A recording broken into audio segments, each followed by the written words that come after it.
Alright everybody, I'm the Retro Gamer here, and I wanted to make a video talking about the handheld and my opinions on them. I wanted to dedicate a whole video to them. So, yeah, I've got 5 handhelds that I own. As I reply to a message as I do in all my videos, because I'm always talking to somebody on Facebook. So I'll start with this one.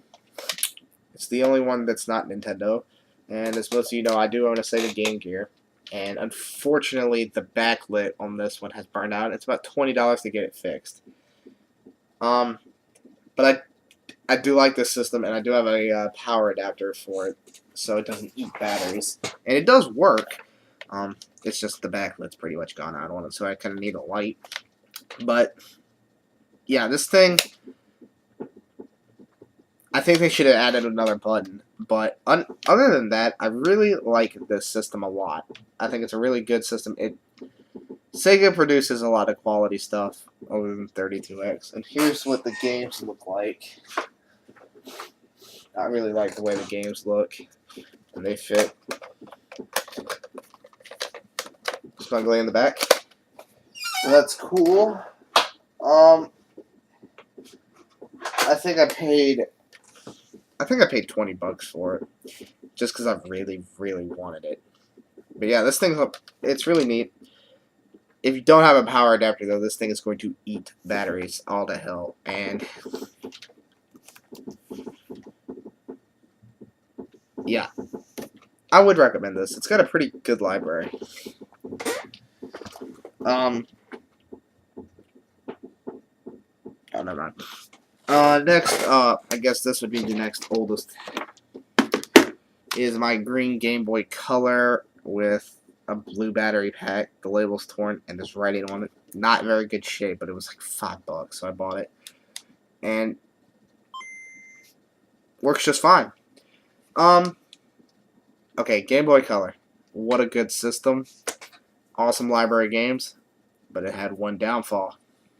No backlit screen, which is the reason that I don't really like this handheld. You can buy Game Boy Lights, but I think that's just such a dumb idea. I'm pretty sure Japan got the Game Boy Light or something or other, and it had a backlit screen, but in America we didn't get it. Good handheld, but no backlit screen. Do recommend it though if you can find one for like $5. I'm going for all the colors. This is the only one I got though. Next up is this one, my Indigo Game Boy Advance, in pretty much like mint condition. There is not a scratch on the screen. There's fingerprints from me, but there's not a scratch on it. Good buttons, really good buttons on this. A really good system overall. Here, I'll show you that it works. I'll plug in some Pokemon Sapphire.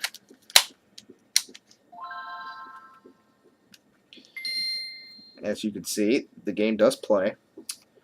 But this game also has a disadvantage.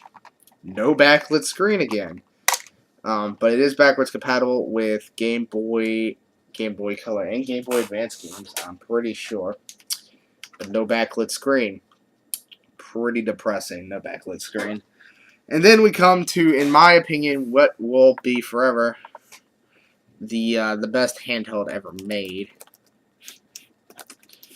And this one's pretty hard to find. It's a limited edition. Unfortunately, my neighbor scratched his initials in the top of it, but it is the Game Boy Advance SP. I do have a charger for it, and this one works perfectly. Here, I'll plug both Pokemon Sapphire into this one and show you that it works.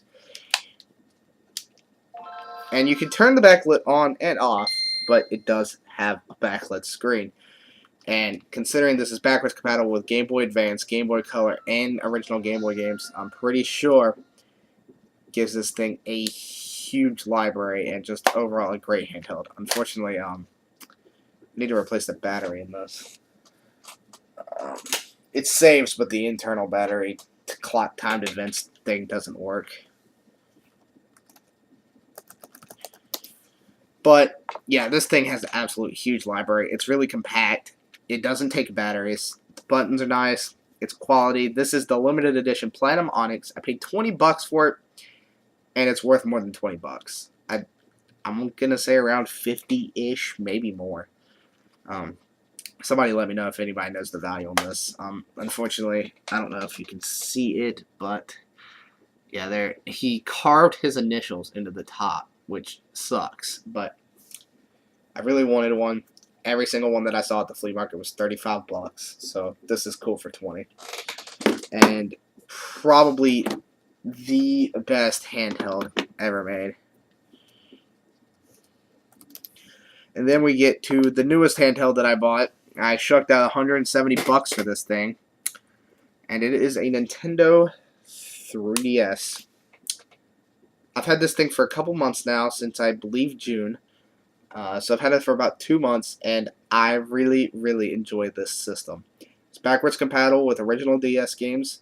Unfortunately, it is not backwards compatible with Game Boy Advance. But it's awesome. I'm not a big fan of the 3D effect of it on most games. Some games it's pretty good, but I really like this system. Unfortunately, mine's got a lot of fingerprints. Yeah, this thing's still about $170. I got the midnight purple one. I wanted a blue one, but they didn't have it, so yeah. This thing has a lot of awesome games. So far, I've got Mario Kart 7, which is amazing. Pilot Wings 3DS, which is amazing. I love that game. I've played like 30 hours or something in that game. I love it. Super Mario 64 3D Land, awesome. Star Fox 64 3DS, awesome game. Which, if anybody can find me a case for Star Fox 64 3DS, mine's loose. I got it for free, and I really need it. I'd like to have a case for it. And what else? I think I have another game. I'm looking to get Kid Icarus. I want Kid Icarus. I don't want Zelda. Obviously, I don't like Zelda. But yeah, for $170, this is a quality system, and it holds a pretty good battery. And I think the purple looks pretty sweet, if you ask me. And I'll show you the box for it. I still have my box. I keep all system boxes. It's in pretty good shape, and some of the contents are still in the box. I just never took them out because I didn't really need them. All the AR cards, the paperwork and manuals and whatnot are in here. And something else that came with this, it's still in here. But I don't really have a need for it. But yeah, the day I got this, I fell in love with it immediately as soon as I got it. I thought this was a freaking sweet system. I didn't want one at first because I thought it seemed stupid. But after seeing my friend, and he had a Mario Kart 7, I decided I had to pick one up. And yeah, my grandma was so nice to me. She went out with me to GameStop, and she bought this for me. So thank you, Grandma. So I got a Nintendo 3DS. Yeah, pretty sweet. And when I got it, it came free with the game. So it came free with either Pilot Wings or Steel Diver or something like that. So I picked Pilot Wings. Yeah. I would recommend the 3DS. It's a really, really nice handheld. And overall, I'd say well worth the money. And yeah, that's all the handhelds that I currently own. I would like to get some more. I'd like to get a Game Boy Pocket. I'd like to get an original Game Boy. I'd like a Sega Nomad. I'd like a, what's it called? I think Bandai had a handheld. The Wonder Swan. But yeah, I thought I would just make a quick video about it because, you know, I like making videos for you guys and talking about random stuff. So, yeah.